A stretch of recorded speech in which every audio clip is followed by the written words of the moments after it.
Hey everyone, today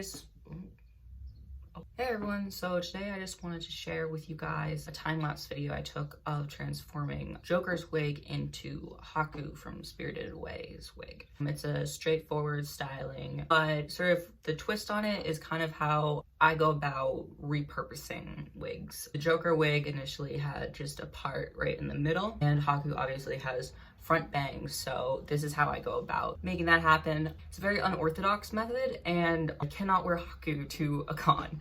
It would not be cute. So let's dive into it. So this is what I mean when I say that I can't wear this at a con. I cut out about this many wefts. I cut those out of the actual wig to use for the bangs. And then my next step for that is to cut right behind the straight part, like cut an actual hole into the wig, like through the wig cap. And I'm just gonna stuff those wefts right on in there.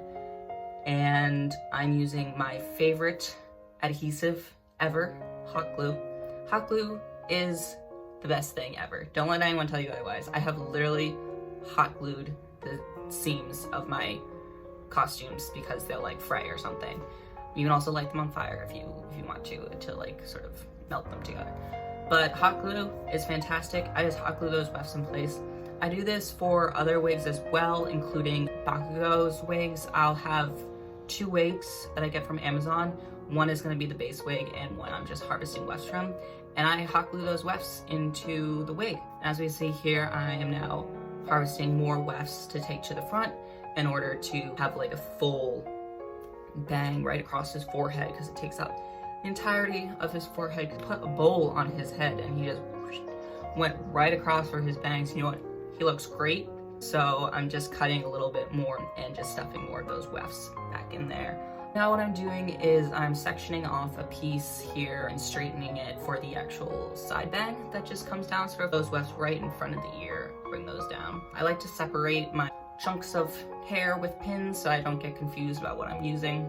And to cut, I will either cut straight up or I'll cut straight down, sort of with my scissor blades perpendicular to the hair, just or beautiful reenactment.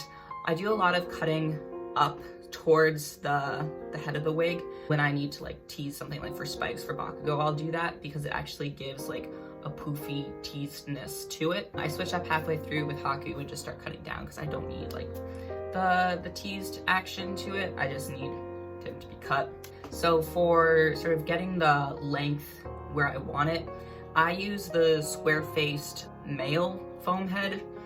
I mean, they're foam heads, they don't really have gender, but like I use the square face one versus the sort of triangle face one because it emulates my face structure better and sort of like our noses line up, our eyebrows line up. So I used the nose as a marker for the bangs when I was first going around, just so that I didn't cut too much off, because you can always cut off more, but you can't add it to the wefts. So I double back here just to take care of the sideburn, and I'm using this method that I do a lot if I need wefts to hug the face.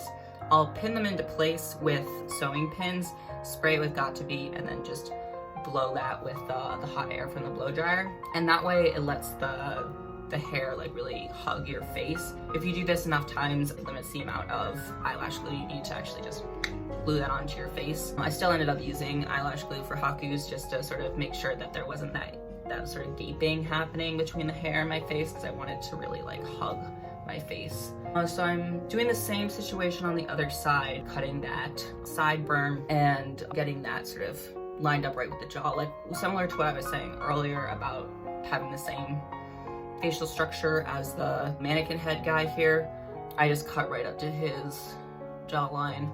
I'm actually bringing it the bangs up to the eyebrow at this point because I've decided, I'm gonna take the leap. I think this is the right height for it compared to like my hairline and the eyebrows. So I'm actually using the wrong scissors for this. I don't know what happened to the scissors I was using.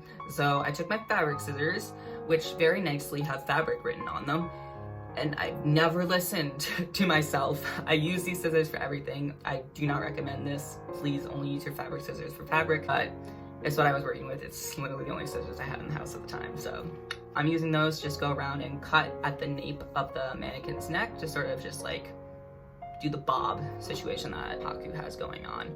I snip very gently, I guess you could say, using these scissors so that they don't give like that chonky blunt cut, and that sort of lets it like be like more like lighter and featherier at the ends. I'm actually incorporating teasing now just to give it a little bit more like poof and life around the face. Teasing is the #1 thing that I do when I'm styling like a spiked wig or something like that. Teasing is essentially back combing towards where the wefts are sewn in, or hot glued if you're me. Kind of can make it poofy and as messy as you like, and then I like to just comb that out with my fingers like very lightly, and it sort of leaves it kind of like has a different texture to it, and it leaves it very poofy. And then if I'm doing a spike like for Bakugo or something like that, I'll actually just very lightly mist over with got2b glue and then blow that dry so as to not like press those individual fibers back together, because the idea is to have them like separated to like create the spike.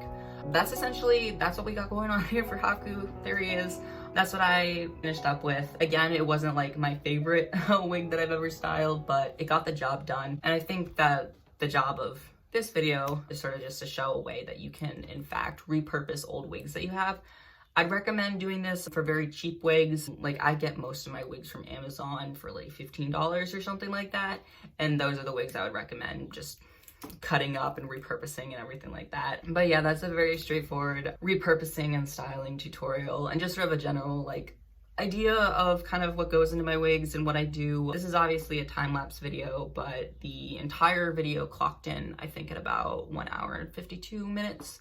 So pretty decent chunk of time, but that's actually one of the shorter stylings that I've done. Our man, our myth, our legend, Bakugo, he takes about 10 to 13 hours to do, which is another reason why I haven't actually like filmed doing him yet, because he takes forever. But I hope there were some tips and tricks that you could pull out of this. And if there are any other wigs that you would like to see styled or tutorials for, I know Bakugo is a very sought after wig tutorial, and I would very much like to do him. Hopefully at some point Bakugo could happen, even if it's just a very abbreviated tutorial about how I do spikes. If there's anyone else, just let me know. Thank you guys so much for watching, and I hope you guys are all staying safe and healthy out there. Practice social distancing, stay home, all that good stuff. Thank you so much for watching, and I'll see you next time. I don't know when next time will be. It could be at any point, but it could happen. So I'll see you then. Thanks, guys.